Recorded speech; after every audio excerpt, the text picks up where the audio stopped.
That's actually quite nice.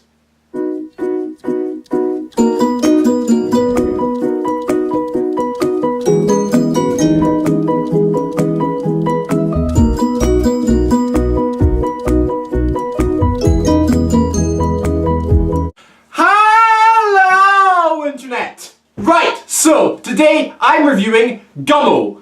So, Gummo is a 1997 film directed by Harmony Korine and stars Jacob Reynolds, Nick Sutton, Jacob Sewell and Chloe Sevigny, I don't know if I'm pronouncing that right, and several actors.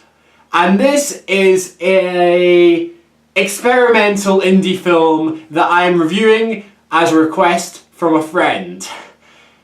And, oh boy, this is an interesting movie. The thing about this movie is it's really hard to review because it's almost made as an anti-movie. The movie is set in this small town in Ohio that has just been devastated by a tornado, and as a result tons of people have left, and the only people remaining are the worst of society. They are people who are nihilistic, they are criminals, or they are just generally in a bad place in life. And this movie's hard to review because it's a movie that has no plot.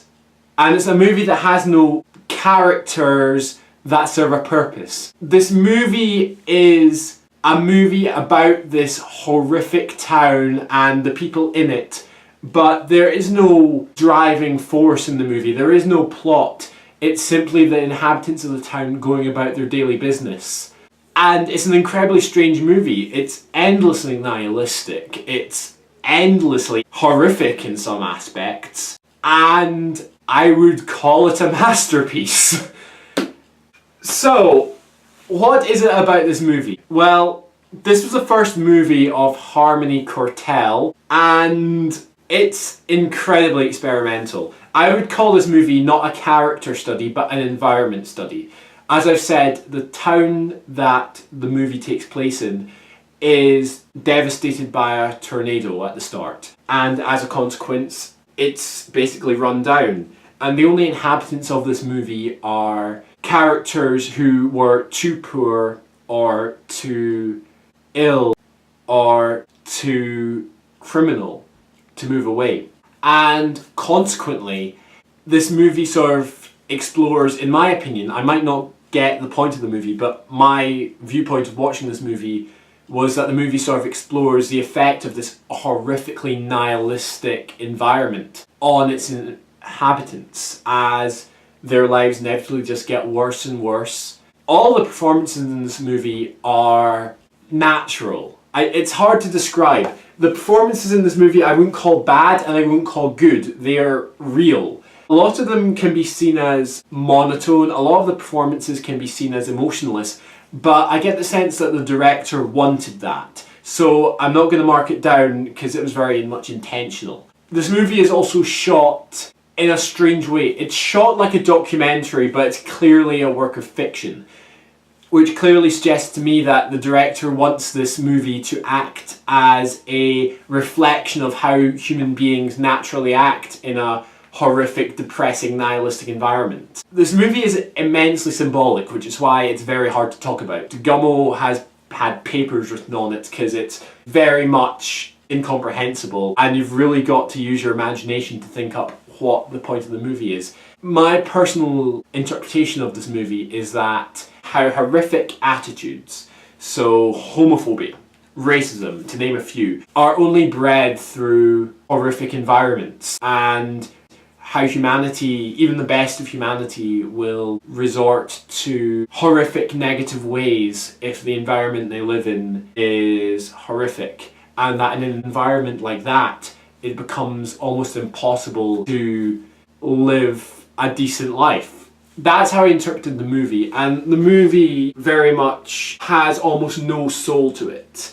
The characters could be argued to be soulless, the characters could be argued to be mostly nihilistic. There's one scene in the movie that is pretty damn shocking, but it's treated like an everyday occurrence in the world of the movie. As a consequence, it's kind of hard to talk about this movie because the performances are monotone. The performances can be sometimes very strange and flat, but at the same time, they're very realistic.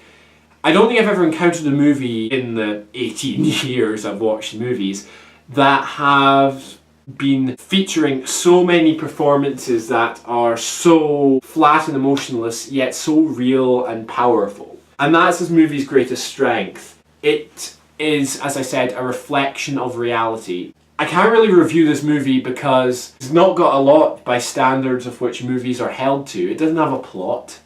The characters are very hard to talk about. The cinematography is basically a documentary. It's shaky cam as it follows characters. And the story is paper thin. You can only really talk about the point that the movie tries to make. Personally, I think the director carries across that point perfectly, and while it's not a point that I agree with, I can admire the director for pulling it off flawlessly. However, I will say that this is not a perfect movie, and that is because of a very odd thing that I think was intentional, but in my personal opinion, it works against the movie. And that is, strangely enough, the audio. As I said, this movie is filmed documentary style. And as a result, it is very, very realistic in its use of audio. However, the problem with that is a lot of scenes, therefore, can become incomprehensible and unhearable. There's not a lot of good sound balance in this movie, and as a consequence, words can get drowned out simply by the wind blowing. However, this movie is still a very well made movie. It was made for a budget of $1.5 million, and it's incredibly impressive based on that budget. It's strangely acted, but the acting works towards the central point of the movie, and it is very well made. And as a consequence, I will give this movie, despite its bad audio, 9 stars out of 10. I'm going to be honest and say I'm not sure if I recommend this movie. It's incredibly odd.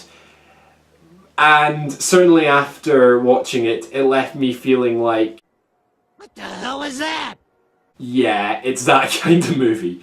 But if you can watch it online, I recommend giving it a shot, trying to understand your own interpretation of this movie, because it's immensely symbolic, it's immensely abstract, so my interpretation is simply one of many, and I know that. But anyway, a big thank you to Theodore Wilkins Lang for getting me to review this movie.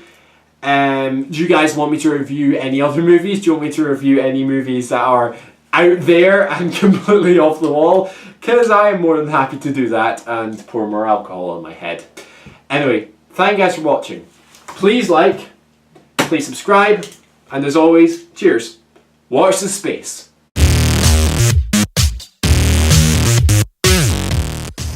Son of a bitch.